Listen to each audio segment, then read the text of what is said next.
c'est pour toi. Alléluia. Parce que l'auteur de la prospérité, c'est lui-même Dieu. C'est lui qui est sauvé, automatiquement la prospérité s'ensuit. Alléluia. La Bible dit que Joseph est en train de craindre l'Éternel et la prospérité l'accompagne. Amen, amen. Le salut, ça veut dire que la prospérité est attachée au salut. Quand quelqu'un est sauvé, ça veut dire que les impacts du salut doivent t'accompagner. Étant donné que Dieu est au ciel, Dieu doit nous accompagner. Alléluia. Tu dois vivre les impacts du ciel sur la terre. Parce que ton esprit est connecté à l'esprit de Dieu. Donc directement tu commences à recevoir les directives du ciel. Et tu dois continuer à vivre selon les principes du ciel. Mais malheureusement, nous voyons des gens continuer à vivre comme des gens qui sont sur la terre. Alors que tu n'es que ici pour comme un étranger. Amen. Frère, c'est malheureux de voir des gens, on est à l'église, mais on continue à vivre comme des gens terrestres. On continue à s'accrocher aux choses de la terre. Comme le pasteur pouvait lire ce jour-là dans Corinthiens 3, et Colossiens 3, versets 5 à 6, là où il parlait des membres du monde. Les membres du monde. Donc si on s'accroche au monde, bien aimé, ça sera difficile pour toi de vivre les impacts de Dieu dans ta vie. Il faut que tu montes. Tu dois comprendre que tu as été assis. Tu es assis dans les lieux célestes.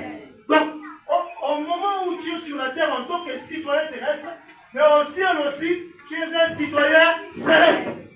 Donc, tu as une double nature.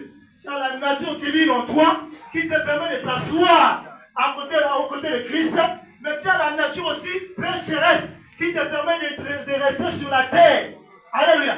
Ce n'est pas parce que j'ai la nature pécheresse que je dois continuer à me comporter comme bon me semble. Alléluia. Je suis un ambassadeur du ciel sur la terre. Je suis un ambassadeur, je suis un envoyé. Donc, étant donné que je suis envoyé du ciel, donc sur la terre, je dois me comporter comme mon roi. Comme le roi des rois décide que je devrais me comporter. Alléluia. Maintenant, si tu continues à vivre dans l'escroquerie, tu continues à vivre dans une vie qui ne glorifie pas le nom de Dieu, c'est que tu n'as encore rien compris. Amen. Alléluia. Amen. Tu es un citoyen du ciel. Alléluia. Amen. Ne t'accroche plus aux choses de la terre, mais commence à vivre par anticipation les choses du ciel. Alléluia. Est-ce que tu es là avec moi? Amen. Alléluia. Lisons rapidement Philippiens 3, le verset 20.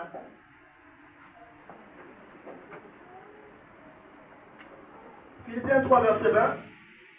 Qu'est-ce que Philippiens 3, verset 20 nous dit? La parole de Dieu dans Philippiens 3, verset 20. Oui.